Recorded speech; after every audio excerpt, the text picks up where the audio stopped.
네, 오래된 약속, 완전한 용서 시리즈 세 번째 시간. 오늘은 우리가 룻기의 말씀을 살펴보면서 이 룻기서에 나와 있는 이 예수님에 대한 예표의 말씀들 함께 확인해 보면서 우리는 과연 어떻게 살아가야 하는가에 대해서 좀 말씀을 나누고자 합니다. 여러분, 지난주에 주일에 우리 청년부 예배 참여 인원이 40명을 찍었었습니다. 지난주에. 여러분, 할렐루야. 좋았죠? 근데 이제 여러분들 제가 종종 이 얘기를 좀 자주 하는 편이에요. 그러니까 제 올해 목표 중에 하나가 개인적으로 우리 청년부 평출이 40명을 찍어보자. 평출.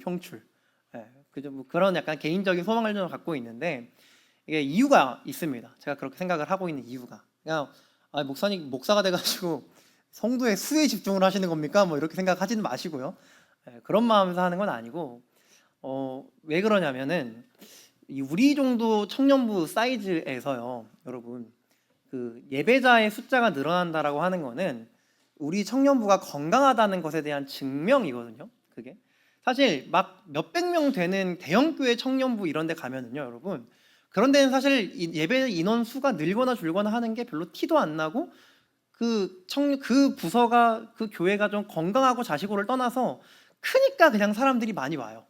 크고 예배가 좀 웅장하고 좀 있어 보이고 하니까 그래서 그냥 많이 오는 거예요.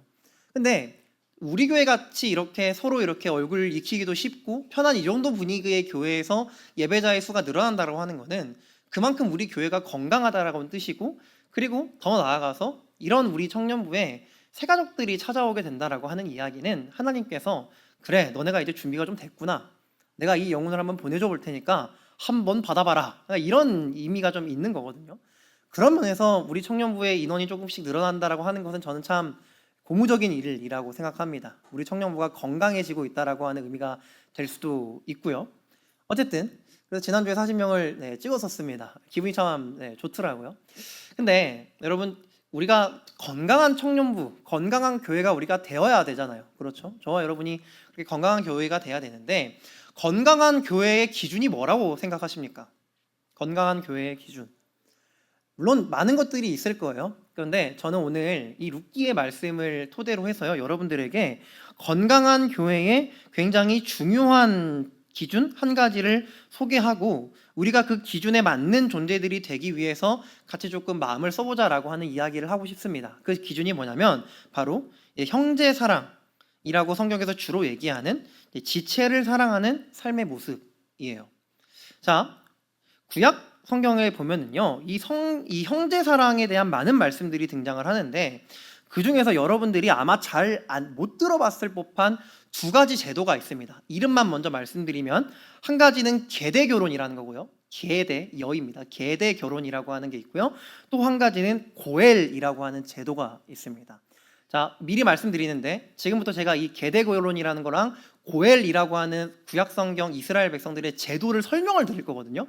이거를 지금 제대로 안 들으시면 오늘 말씀 이해가 어려우십니다, 여러분. 그래서 초반에 한 5분 정도 설명할 건데 이때 지금 집중을 빡 하셔야 합니다, 여러분. 아시겠죠? 지금부터 설명합니다. 잘 들으세요. 첫 번째가 뭐라 했죠?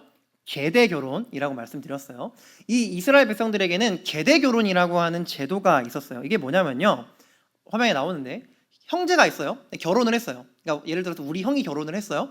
근데 결혼했는데 형이 자녀를 못 낳고 죽은 거예요. 그러면은 누가 남아요? 형수가 남죠. 형의 아내가 남잖아요. 그러면 이스라엘 백성들에게 어떤 문화가 있었냐면, 이 형의 핏줄을 이어주기 위해서 그 형의 동생이 대신 이 형수와 사이에서 아이를 낳아주는 거예요. 조금 이상하죠? 우리 입장에서 이해가 안 되는 제도입니다. 근데 이렇게 낳아준 아이는 동생의 아이가 되는 게 아니라 누구의 아이? 형의 아이가 돼요. 그래서 이 동생으로부터 형의 아내를 통해 낳은 아이가 형의 족보, 그러니까 성경에서 보통 계보라고 하는데 이 계보를 이어가게 되는 그런 역할을 하게 됩니다. 근데 이게 왜 이런 제도가 있었냐면은, 왜 그러냐면 사실은 이거는 이 형의 아내를 위한 제도거든요. 이때 이 구약 성경 이스라엘, 뭐 신약도 마찬가지긴 하지만 이때 당시는 여인이 혼자서 생존할 수 있는 방법이 없었어요. 특별히 결혼을 한 여인은 혼자 생존하는 게 거의 불가능에 가까웠습니다. 일도 하지 못했고요. 그러다 보니까 이제 가정을 부양하거나 할 수도 없었죠. 근데 그런 결혼한 여인인데 혼자 남은 여인에게 유일한 희망이 있는데 그게 바로 아들이에요. 아들. 이 아들이 미래에 장성을 해서 이 가족과 가문을 일으키고 어머니를 부양할 수 있게 되는 거죠. 그래서 이 계대 결혼이라고 하는 이 제도는요, 물론 이 끊어진 형의 이 족보를 이어가고자 하는 그런 임무도 있는데, 그보다는 그것도 중요하지만 이 남아있는 이 보통 성경에서 과부라고 하죠, 이 여인 어머니를 생존시키기 위해서 하나님이 이스라엘 백성들에게 하나님의 사랑으로 너희들이 이 제도를 지켜라 라고 하는 마음에서 주신 제도입니다. 그걸 뭐라고 한다고요? 첫 번째, 계대 결혼이라고 얘기를 한다고요. 자, 그럼 이제 두 번째 설명합니다. 두 번째 뭐라 한다 했죠? 고엘이라고 해요. 고엘. 근데 우리가 방금 읽은 룻기 말씀에서 이게 뭐라고 나오냐면 기업 물을 자라고 나옵니다. 기업 물을 자. 오늘 말씀 이야기를 하면서 제가 고엘이라고 하는 단어를 굉장히 많이 쓸 거예요. 굉장히. 이 고엘이 나오면 여러분 어떻게 이해하시면 되냐면, 아, 저 기업 물을 자구나. 약간 이렇게 이야기를 하시면 됩니다. 자, 지금부터는 고엘이라고 표현을 할 거예요. 자, 이 고엘이라고 하는 게 어떤 제도냐면요, 이스라엘 백성들한테는 땅이 중요했어요. 땅. 원래 이스라엘 백성들이 이제 가나안 땅에 들어가잖아요. 출애굽한 다음에 가나안 땅에 들어가면서 이 지파별로 땅을 배정을 받거든요. 배정받은 땅 안에서도 그 지파에 소속된 가족들에 따라서 땅들을 정해줬어요. 그래서 뭐 예를 들어서 우리 지금 우리 중구죠. 우리가 동대문구 아니죠. 중구죠. 맞죠? 네. 이 중구 땅은 우리 동대문 제일교회 땅이야. 뭐 이런 식으로 정해주는 거예요. 근데 그러면은 이 땅은 결코 타인의 손에 들어가면 안 돼요. 결코 이것을 타인의 손에 들어가거나 넘겨서는 안 돼요. 왜냐하면 이건 하나님이 그들에게 준 기업이기 때문에, 하나님께서 영원히 이건 너희 것이야 라고 정해준 것이기 때문에 함부로 넘겨서는 안 돼요. 그래서 구약 성경을 여러분들이 읽으시다가 땅을 사고 팔았다 이런 얘기가 나오거든요. 근데 이것은 그 땅의 소유권을 판 게 아니라 잠깐 동안 그 땅을 그러니까 그 땅에서 농사 지을 수 있는 권한을 한시적으로 판 거라는 의미예요. 이해되세요? 땅은 영원히 팔 수 없어요. 근데 뭐가 문제냐면, 방금 말한 것처럼 예를 들어서 이 남편이 죽었어요. 그러면 경제 활동이 안 되니까 가정에 돈이 없을 거잖아요. 그러면 이렇게 남겨진 이 아내들이 어떤 일들을 했냐면 이 땅을 팔아요. 근데 제가 방금 말한 것처럼 판다는 건 소유권을 넘긴 게 아니라 경작권을 일시적으로 넘기는 거라고 했죠. 근데 여러분, 이 땅을 팔았는데 나중에 돈을 다시 벌어서 이 땅을 다시 사와야 되거든요. 그게 하나님께서 주신 이 법칙이에요. 땅을 팔았어도 소유권을 넘겼어도 다시 네가 돈 주고 사와라. 그렇게 해야 된다. 그게 그렇게 내가 이거 너희들에게 준 땅이기 때문에 너희는 그렇게 해야 돼 라고 정해주셨는데 돈이 없잖아요. 홀로 남은 여인한테 그 사람이 어떻게 돈을 벌겠어요? 그러면 이게 어떻게 되냐면 나중에 이 여인이 죽잖아요. 그럼 이 땅이 이 여인이 속했던 가문의 땅에서 다른 사람의 땅으로 넘어가 버려요. 하나님이 이러지 말라 했거든요. 그래서 하나님께서 무슨 제도를 만들었냐? 방금 봤던 저 고엘이라는 제도를 만드셨어요. 다시 화면 좀 보여줄까요? 고엘. 그래서 이 땅은 뭐냐? 이 고엘 제도는 뭐냐면 땅을 잃어버릴 위기에 처한 친족, 이 조건입니다. 친족, 가족이어야 돼요. 좀 피가 좀 먼 친척도 괜찮아요. 어쨌든 친척이 그 사람을 대신해서 땅을 다시 사주는 거예요. 그래서 이 사람이 땅을 잃어버린 이 사람이 다시 자신의 소유인 땅을 되찾을 수 있도록 해주는 게 바로 이 고엘이라고 하는 제도예요. 이해되세요? 땅을 되찾아준다라고 하는 거예요. 근데 잘 버티셨습니다. 네, 여기까지 들으셨으면 됐어요. 근데 룻기를 보면은 방금 처음 얘기했던 계대 결혼, 두 번째 얘기했던 이 고엘이라고 하는 이 두 가지 제도가 하나로 합쳐서 나와요. 하나로 합쳐서. 룻기에는 이 두 제도가 사실은 따로 각각의 별개의 제도거든요. 이게 같이 나와요. 같이 나와서 그냥 이것을 고엘이라고 하는 하나의 제도로 불러요. 근데 이게 왜 하나로 합칠 수 있냐면 이거는 형제 자매와 가족에 대한 사랑이라고 하는 근본 정신이 이 두 가지 제도에 공통적으로 있기 때문이에요. 계대 결혼은 홀로 남아있는 이 형의 아내, 가족을 위한 사랑이고요. 그 다음에 이 고엘이라고 하는 제도 또한 나의 친족의 아픔과 상처를 돌봐주기 위한 제도가 바로 이 고엘이라는 제도였어요. 그래서 근본 정신이 똑같았기 때문에 이 구약시대 이스라엘 백성들은 이 두 개를 혼용하기도 했고요. 특별히 우리가 오늘 봤던 룻기서 말씀에서는 이 두 가지가 하나로 합쳐져서 나옵니다. 네. 여기까지 들으셨으면 이제 지금부터 제가 이제 룻기 내용에 대해 설명을 이제 드릴 수가 있게 되는 건데, 여러분 룻기 읽어보셨죠? 여러분 룻기 스토리 다들 아세요? 룻기의 스토리? 여러분 참 우리가 요즘도 이제 요즘 드라마 이렇게 재밌는 거 뭐 하죠? 뭐 하나요? 제가 마지막으로 재밌게 봤던 드라마는 폭삭소가수다였던 것 같은데 좀 오래됐네. 네. 근데 여러분 룻기를 제대로 읽어보잖아요. 이게 진짜 감동 서사가 진짜 제대로예요, 여러분. 오늘 말씀 듣고 제대로 들으신 다음에 나중에 혼자서 룻기 4장밖에 안 되잖아요. 엄청 금방 읽어요. 30분이면 읽어요. 금방 읽어요. 한번 찐득하게 제대로 한번 읽어보세요. 이거 완전 감동 서사예요, 여러분. 여러분 룻기라고 하는 책의 주인공이 누구죠? 네, 룻기잖아요. 그럼 누구겠어요? 룻이죠. 룻인데 이 룻이라는 사람이 누구냐면은 몇 명의 이름이 등장을 합니다. 첫 번째 나오미라는 사람이 있었어요. 나오미.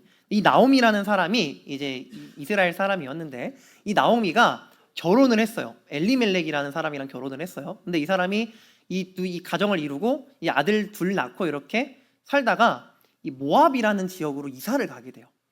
거기서 자신의 아들 중에 한 명이 이 룻이라는 여인이랑 결혼을 하거든요. 그러면 여기서 문제. 룻은 이스라엘 사람이에요? 아니면 모압 사람이에요? 룻은 모압 사람이에요. 그럼 이 룻이 누구라는 거예요? 이방인이라는 말이죠. 이스라엘 백성들 이방인 좋아한다, 싫어한다? 싫어한다. 네. 그렇게 결혼을 한 거예요. 근데 이 룻이 대단한 게 뭐냐면요. 아까 나오미 얘기했죠. 그러니까 나오미는 룻의 시어머니가 되는 거예요. 이 두 이름만 잘 기억하세요. 나오미랑 룻. 시어머니랑 며느리 관계예요. 근데 이 나오미의 남편인 엘리멜렉이 죽어요. 남편이 죽게 되는 거죠. 근데 더 큰 문제는 뭐냐면 이 나오미한테 아들이 2명 있었는데 이 두 아들도 죽어요. 그럼 지금 이 가족에 누구만 남은 거예요? 여인들만 남은 거예요. 나오미랑 룻. 그리고 사실 며느리가 하나 더 있었는데 룻기 1장을 보면은 그 며느리 한 명은 떠나요. 사실 나오미가 가라 그래요. 너희들 살 길 알아서 찾아가라. 내가 너희들 먹여 살릴 수가 없으니까 너희들 알아서 찾아가라라고 하는데, 그러고 나오미는 이스라엘 땅으로 돌아오거든요. 근데 그때 누가 같이? 룻이 같이 따라와요. 대단한 여인이죠. 왜? 이 사람 이방인인데. 이방인이잖아요. 이스라엘 사람들이 자기 싫어하는 거 알면서 자기의 시어머니를 위해서 같이 따라간 거예요. 내가 시어머니를 위해서 그 땅에 같이 가겠습니다 하면서 시어머니 이렇게 봉양해요. 그러던 와중에서 이제 룻이 누구를 만나게 되냐면 보아스라고 하는 사람을 만나게 됩니다. 자, 여러분이 또 하나 기억해야 하는 이름, 오늘 설교 중에 말씀 중에 기억해야 하는 이름이 4명의 이름이 있거든요. 4명. 나오미, 룻, 보아스. 3명까지 얘기했습니다. 나오미랑 룻, 보아스. 잘 따라오셔야 돼요. 나오미는 시어머니, 룻은 며느리, 보아스는 누구냐면 보아스는 이를테면 나오미의 남편의 먼 친척이에요. 먼 친척. 그러니까 실질적으로 나오미랑 룻하고도 친척 관계가 되기는 하는 거죠. 네? 혈통은 안 섞였을 수 있는데 어쨌든 친척 관계가 되는 거예요. 근데 이 보아스가 이 나오미랑 룻의 딱한 상황을 알고서 그들을 이렇게 도와주게 돼요. 근데 여러분, 제가 아까 그랬죠. 고엘이라는 제도 얘기할 때 이 고엘 제도는 누가 대신해서 땅을 사주는가라고 얘기했죠? 이 사람의 친족. 그러면 보아스는 뭐가 되는 거예요? 지금 이 나오미랑 룻의 고엘이 되는 거예요. 그래서 룻기의 내용은 이 보아스가 자신의 친족이자 또 자신이 책임져야 하는 사람이었던 이 나오미와 룻의 고엘이 되어줘서 그들을 살아남을 수 있도록 주님의 사랑으로 품어주는 이야기가 바로 이 룻기의 이야기예요. 그냥 품어주는 게 아니라 그 안에 또 사랑도 막 담기고 막 그러거든요. 진짜 여러분 룻기 한번 제대로 읽어보시면 폭삭소가 쓰다만큼 재밌을 겁니다, 여러분. 자, 이제 그런 이야기라는 배경을 설명을 드렸고요. 그 마지막 장이 바로 룻기의 4장 이야기입니다. 룻기 4장은 드디어 보아스가 이제 자신이 고엘로서 이제 이 나오미랑 룻을 내가 먹여 살리겠다라고 하는 것을 사람들 앞에서 증명을 받는 이야기가 등장을 해요. 근데 여러분, 여기서 여러분들에게 이 한 가지 좀 얘기를 좀 드려야 되는 게 뭐냐면, 아까 이 고엘은 누구만 할 수 있다? 친족만 할 수 있다 했죠. 친족, 가족, 먼 친척. 근데 친척이 좀 많이 있을 수도 있잖아요. 여러 명. 그렇죠? 그러면 누가 이 고엘이 되어줘야 될까요? 누가 이 일을 대신 해줘야 될까요? 많은 친척 중에 우선순위가 있어요. 혈통적으로 가까운 사람일수록 먼저 책임권이 그 사람한테 부여가 되거든요. 그래서 오늘 말씀에서도요, 보아스만 이 고엘이 아니에요. 보아스 말고 또 한 명의 인물이 등장해요. 보아스보다 더 가까운 친족으로서 나오미와 룻에 대한 고엘로서의 책임을 먼저 갖고 있었던 인물. 이게 본문 1절에서는 이렇게 얘기하는데요. 우리 1절 말씀 함께 읽어보도록 하겠습니다. 1절입니다. 시작. 보아스가 성문으로 올라가서 거기에 앉아있더니 마침 보아스가 말하던 기업 물을 자가 지나가는지라 보아스가 그에게 이르되 아무개여 이리로 와서 앉으라 하니 그가 와서 앉으매. 잠깐 화면 둡시다. 자, 여기서 말하는 기업 물을 자가 제가 고엘이라고 얘기했어요. 고엘. 지금부터 얘기하는 고엘은 이 기업 물을 자가 되어주는 사람을 의미합니다. 고엘이에요. 자, 근데 보아스가 말하던 고엘이 누구였냐면은 보아스보다 먼저 이 고엘이 되어줘야 하는 우선권을 갖고 있었던 친족이에요. 근데 그 사람에 대해서 지금 뭐라고 얘기를 하냐면 아무개여라고 이름을 붙입니다. 여러분, 오늘 우리가 기억해야 하는 마지막 인물의 이름이 등장했습니다. 시어머니 나오미, 며느리 룻, 그 다음에 고엘인 보아스, 그리고 또 한 명 누구? 아무개. 실제로 이름이 아무개였을 리는 없죠? 그렇죠? 실제로 그 이름이 아무개는 아니에요. 보통 우리가 아무개는 뭐라고 표현을 하나요? 홍길동이랑 비슷한 이름이잖아요. 그렇죠? 그냥 누군가 이름은 이름인데 그냥 대충 부를 때 아무개라고 우리가 보통 그렇게 부르잖아요. 여러분, 이 아무개라고 하는 표현은요, 어떤 표현이냐면 성경에서 이 아무개라는 말은 이름을 밝히고 싶지 않을 때 사용하는 말이에요. 이름을 밝히고 싶지 않거나 이름을 밝힐 수 없는 상황에서 쓰는 표현이 저 아무개라고 하는 표현이에요. 화면 내려주셔도 됩니다. 아무개, 이름을 밝힐 수 없거나 밝히고 싶지 않을 때. 그러니까 이게 무슨 얘기가 되는 거냐면 지금 이 룻기를 기록한 성경 저자가 이 아무개라고 하는 사람의 이름을 꺼내고 싶지 않았던 거예요. 왜일까요? 나오미도 이름이고 룻도 이름이고 보아스도 이름인데 이 사람만큼은 아무개라고 표현해요. 사실 이건 하나님이 이 사람 이름을 가려버리신 거거든요. 왜냐? 이 아무개라는 사람이 하나님 보시기에 마음에 안 들었기 때문이에요. 그럼 왜 마음에 안 들었냐? 왜? 이 사람은 전혀 좋은 사람이 아니었거든요. 왜냐하면 이 사람이 나오미와 룻의 고엘이 되어주기를 거부했어요. 그러니까 제대로 얘기하면 이런 거죠. 나오미와 룻의 어렵고 힘든 상황을 도와주기를 거절한 사람이에요. 이 사람은. 어떻게 거절을 했는가? 자, 본문 3절과 4절 말씀을 보면 이렇게 얘기를 합니다. 보아스가 그 기업 물을 자에게 이르되, 아무개죠. 아무개, 고엘, 아무개예요. 이르되 모압 지방에서 올라온 나오미가 우리 형제 엘리멜렉의 소유지를 팔려고 하므로 내가 여기 앉은 이들과 내 백성의 장로들 앞에서 그것을 사라고 너한테 말하여 알게 하려 하였노라. 만일 내가 물으라면 물으려니와 만일 내가 물으지 아니하려거든 내게 고하여 알게 하라. 내 다음은 나요 그 외에는 물을 자가 없느니라 하니 그가 이르되 내가 물으리라 하는지라. 어렵죠? 어려워요. 물으다라는 얘기가 굉장히 많이 등장하죠, 여러분. 자, 설명을 드리겠습니다. 어떤 내용이냐면 보아스가 지금 이 아무개한테 화면 다시 띄워주세요. 보아스가 아무개한테 지금 이제 일종의 제안을 하는 거예요. 너가 나보다 순위가 먼저인 고엘이지 않냐.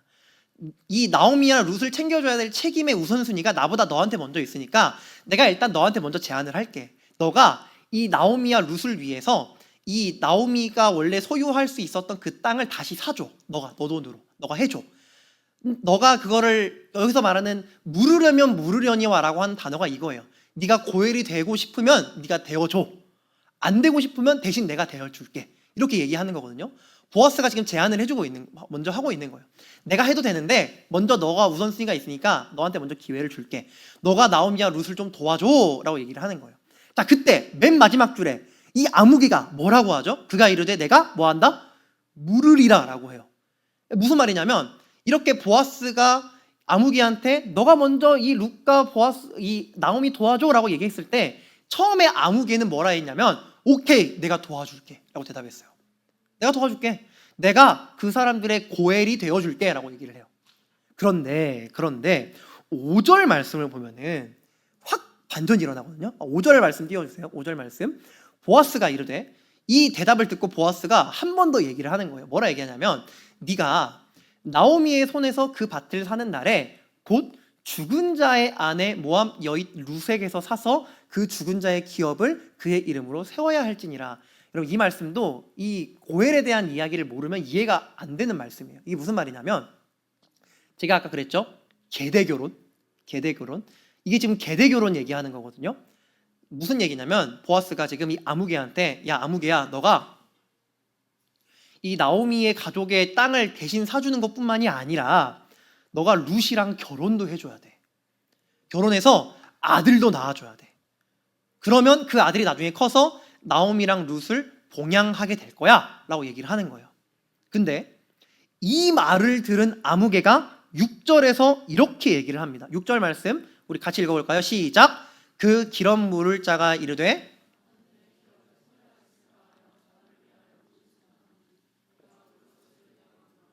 나는 무르지 못하겠노라 하는지라. 자, 무슨 말이죠?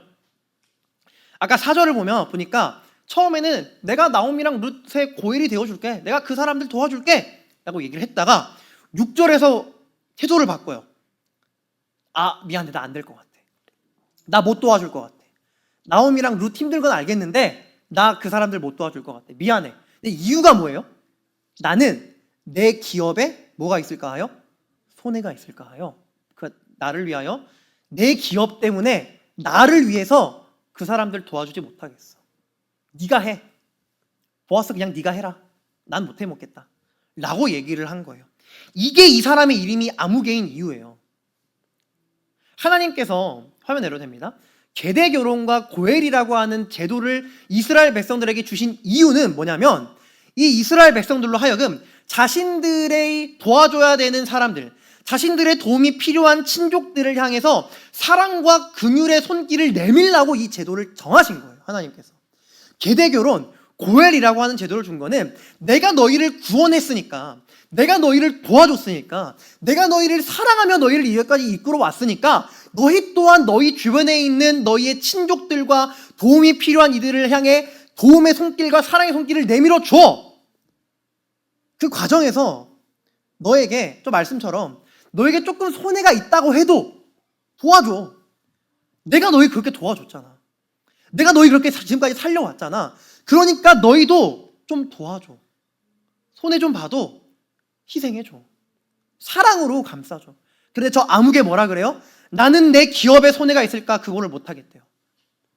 그래서 하나님이 저 사람의 이름을 가려버린 거예요. 화면 내려주세요. 네, 화면 내려주세요. 저 사람의 이름을 그래서 가려버리신 거예요. 아무개라고 기록하면서 성경에 저 사람의 이름이 하나도 알려지지 않도록 막아버리신 거예요. 심지어 저 사람 뭐 하는지 아세요? 이어지는 7절과 8절 말씀 보면은 이 사람이 자신의 신발을 벗어서 보아스에게 줘버리거든요. 이게 무슨 의미냐면, 내가 지금 내뱉은 약속을 나는 제대로 증명하겠다. 무조건 이렇게 될 거다. 나 절대로 그 사람들의 고엘이 되어주지 않을 거다라고 하는 선언을 하는 표시예요. 신발을 준다는 거는. 이 학자들은 이 신발을 주는 이 행동은 거의 이스라엘 백성들에게 율법과 같은 정도 수준의 강압력을 가지고 있는 행위라고 얘기하거든요. 그러니까 지금 이 아무개는 그 정도로 이 룻과 나오미를 도와줄 생각이 없었던 거예요. 왜? 내 재산 때문에. 내 재산 때문에. 물론 처음에는 도와줄 생각이 있었어요. 왜 그랬을까요? 그때는 룻에 대한 얘기를 안 했잖아요. 처음에는 그냥 나오미만 조금 도와주면 되는 줄 알았어요. 그러다가 나오미 죽으면 그 땅 누구 땅? 아무개 땅 되거든요. 근데 룻이 등장했네? 룻한테 아들도 낳아줘야 되네? 그러면 이 아들이 나중에 크면 자기가 대신 사줬던 이 땅은 누구 땅이 되는 거예요? 아무개 땅이 되는 거예요? 아니요, 룻의 아들이 땅이 돼요. 돈만 쓰고 자기는 아무것도 남는 게 없는 거예요. 그래서 이 아무개가 거절한 거예요. 나는 룻과 나오미를 도와주지 않겠습니다. 보아스 님이 도와주세요. 나는 모르겠습니다 하고 신발을 벗어서 줘버린 거예요. 그래서 하나님은 이 사람의 이름을 성경에서 지워버렸습니다. 너는 아무개야. 너는 이름 하나 남길 수 없는 존재야. 너는 나의 사랑을 저버린 너는, 너 아무개는 절대 고엘이 될 수 없어. 그리고 나는 그런 너의 이름조차도 나의 마음에서 지워버릴 거야 라고 하나님께서 이 말씀을 통해 얘기하시는 거예요. 근데 여러분, 저는 이 말씀 앞에서 저와 여러분들에게 질문을 하고 싶습니다. 여러분은 고엘이신가요? 아니면 아무개이신가요? 여러분들은 여러분의 형제와 자매에게 그리고 여러분의 이웃에게 고엘이 되어주고 있으십니까? 우리는 넓게는 우리의 모든 이웃에게 그리고 가까이에서는 우리 공동체의 교회 공동체 각 지체들에게 우리가 고엘이 되어주어야 합니다. 왜냐? 예수님께서 우리의 고엘이시기 때문이에요. 예수님께서 죄인인 저와 여러분들을 위해서, 우리의 힘으로는 아무것도 할 수 없는 저와 여러분들을 위해서 자신의 피값으로 우리를 사줬어요. 마치 고엘이 자신의 돈을, 재정을 희생해서 내 친족의 땅을 대신 사주는 것처럼, 내가 내 돈을 희생하고 나의 시간과 나의 어떤 삶을 희생해서 대신 아들을 낳아줬던 계대결혼의 그 규례처럼 자신을 희생해서 예수님께서는 우리의 생명을 살려주신 거예요. 그래서 성경은 뭐라 하냐면 우리에게 예수님이 너희의 고엘이야 라고 얘기하세요. 주님이 우리의 고엘이에요. 그런데 그 고엘이신 예수님의 은혜를 경험한 저와 여러분들은 우리 또한 고엘이 되어줘야 되는 거예요. 누구에게? 우리의 이웃에게. 우리 교회 공동체 각 지체들에게 주님께서 우리의 고엘이 되어주셨던 것처럼 나도 내 이웃의 고엘이 되어줘야 된다고요. 여러분 옆에 각자 앉아있는 여러분들의 청년부 지체들을 위해서 우리가 서로의 고엘이 되어줘야 하는데 우리는 고엘이 되어주고 있냐라고 하는 질문을 여러분들에게 지금 드리고 있는 겁니다. 여러분, 고엘에게는요 필연적으로 희생이 따라요. 희생이 따릅니다. 아무개가 내가 그 사람들의 고엘이 되어주지 못하겠어요 라고 얘기한 이유가 뭐예요? 자기가 재정적으로 피해가 될 것 같아서요. 나의 삶에 이득이 없을 것 같아서요. 왜? 고엘이 되어준다는 것은 내 인생에 희생이 반드시 필요한 일이거든요. 우리도 마찬가지예요. 저와 여러분들이 누군가의 고엘이 되어주기 위해서는 희생해야 돼요. 예수님이 우리한테 그러셨잖아요. 저 하늘 영광을 받으시면서 그 하늘 보좌 위에서 영원토록 그곳에서 우리를 내려다 보기만 해도 충분하신 그분이 왜 인간의 몸을 입고 이 땅 가운데 데려와요? 저와 여러분을 구원하기 위해서잖아요. 자신을 희생해서 우리의 고엘이 되어주신 분이 예수님인데 저와 여러분은 고엘이 되어주고 있냐라고 하는 거죠. 여러분, 사랑에는 희생이 따릅니다. 내가 사랑하는 그 대상을 위해서 우리는 나의 것을 희생해 주어야 합니다. 내 돈을, 내 시간을, 내 마음과 정신을 그 사람을 위해서 희생해 주어야 해요. 그게 사랑이고 그게 우리의 고엘 되신 예수께서 저와 여러분들에게 요구하시는 고엘인 교회의 삶이에요. 너희는 나의 피로 말미암아 구원받은 너희는 서로에게 고엘이 되어줘야 한다. 너희의 이웃을 위해, 지체를 위해. 그런데 저와 여러분들은 그런 희생의 사랑을 감당하고 있냐라고 하는 것입니다. 여러분, 요즘 교회를 보면은요 그런 얘기들이 있습니다. 무슨 얘기냐면 교회 다니는 사람들이 세상 사람들보다 더 무정하게 느껴진대요. 교회 다니는 사람들이, 교회를 다니는 사람들이 세상 사람보다 더 사랑이 없대요. 왜 그럴까 하고 저는 좀 고민을 좀 해봤어요. 특별히 일단 우리는 둥두민 제일교회니까 우리 교회에서도 그런 얘기가 만약에 나온다면 이유가 뭘까? 만약에 우리가 서로 교회를 다닌다고 하면서 무정하다는 얘기를 만약에 듣게 된다면, 만약에 이렇게 된다면 왜 그런 얘기를 들을 수 있는 상황이 찾아오게 되는 걸까라는 고민을 좀 해봤어요. 근데 여러분, 제가 요즘 그런 생각을 좀 합니다. 제가 우리 교회 처음 왔을 때, 부임했을 때 여러분들을 만나면서 여러분들이 저에게 가장 많이 했던 얘기가 뭐였냐면 서로 잘 안다라는 말이었어요. 어렸을 때부터 봐왔고 알아왔던 시간이 길어서 서로 너무 잘 안대요. 그래서 서로 뭐 연애도 못 한대요. 너무 친하고 너무 가까워서 거의 뭐 이제 가족 같은 사이여가지고 서로 너무 잘 알아서 이제 그런 것도 안 된대요. 네, 그렇다고 얘기하더라고요. 근데 전 요즘 그런 생각을 합니다. 여러분, 진짜 서로 친한 거 맞으세요? 진짜 여러분 서로 가까우세요? 진짜 친해요? 제가 여러분들에게 얘기하는 친하다라고 하는 거는요 뭐냐면 알아온 시간이 길고 뭐하고를 그런 얘기를 하는 게 아니고요. 여러분 옆에 있는 지체의 삶의 고민과 문제, 그 지체들의 인생의 두려움과 염려들 모든 것을 안다고 여러분 자부할 수 있으세요? 아니, 거기까지 갈 필요도 없어요. 여러분 옆에 있는 사람이 예수님 어떻게 만나는지 아세요? 여러분 지금 옆에 앞뒤에서 앉아서 예배드리고 있는 사람들이 예수님 어떻게 만나는지 아시냐고요. 그 서로에게 예수님이 어떤 존재인지 여러분 알고 계세요? 여러분 우리가 신앙 안에서 교회라는 이름으로 친하다라고 얘기하는 거는요, 그런 거를 아는 사이가 된다라고 하는 얘기예요. 서로의 신앙도 서로의 마음도 그들이 알고 있는, 우리가 교회가 세상 다른 관계랑 다른 이유가 뭐예요? 우리는 예수라는 이름으로 하나로 모인 사람들이잖아요. 그럼 우리의 관계의 척도는 뭐냐면 서로의 마음 가운데 있는 예수가 어떤 분인지가 우리 서로의 관계의 척도가 돼야 돼요. 저와 여러분들의 관계의 척도가 그게 돼야 돼요. 그래서 우리 조금 전에 예전에 목장 모임 하면서 내가 만난 예수님에 대해서 이야기해보기 한 적 있어요. 기억하세요, 여러분? 내가 만난 예수님에 대해서. 그때 물론 이제 안 그랬던 목장들도 있었다고는 하는데 어떤 목장은 굉장히 깊게 막 울면서 얘기하는 목장도 있었대요. 제가 그거 듣고 좀 놀랐어요. 아니 서로 친하다면서 이런 얘기 처음 해보셨나 보구나 하면서 좀 놀랐어요. 여러분 물론 우리 친해요. 네. 여러분 다 친하잖아요. 친한 거 맞아요. 그런데 우리가 더 가까워져야 되는 것들이 남아있다라고 하는 거예요. 여러분 우리가 서로의 고엘이 되어주는 것은요, 여기서 출발합니다.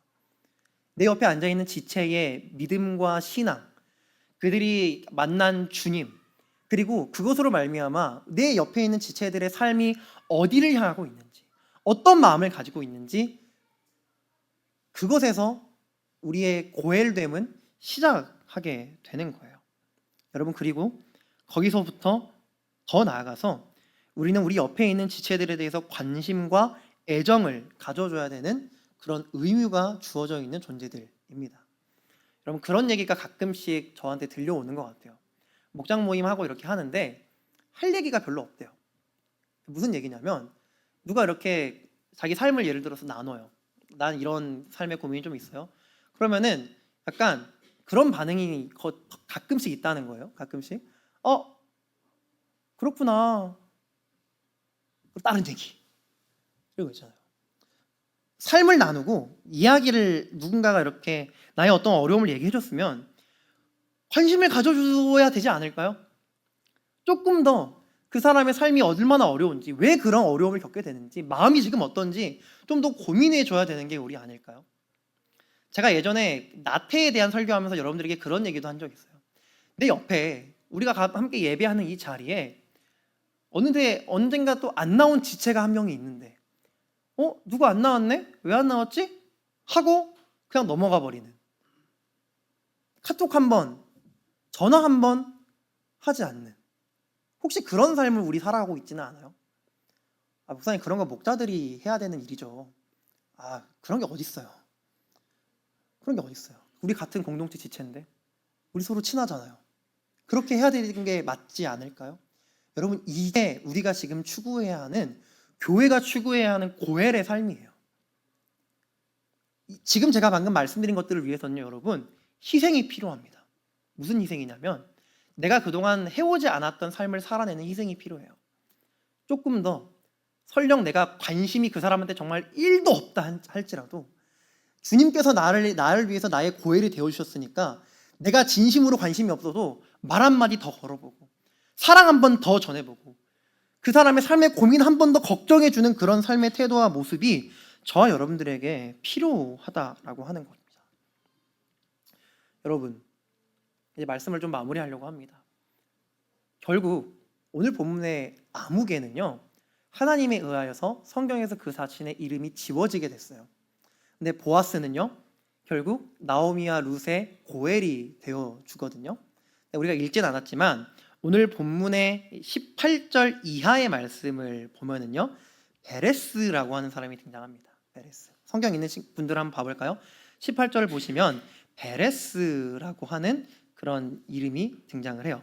이 베레스의 후손들을 쭉쭉 가다가 21절에 가게 되면은 보아스가 등장을 합니다. 그런데 21절과 22절까지 보면은 보아스는 오벳을 낳고 오벳은 이새를 낳고 이새는 누구를 낳았다? 다윗을 낳았다고 얘기해요. 자신의 이기심과 사랑 없음으로 인해서 하나님 앞에서 이름이 지어졌던 아무개는 사라졌어요. 그러나 보아스는 누구의 조상이 됩니까? 다윗의 조상이 되죠.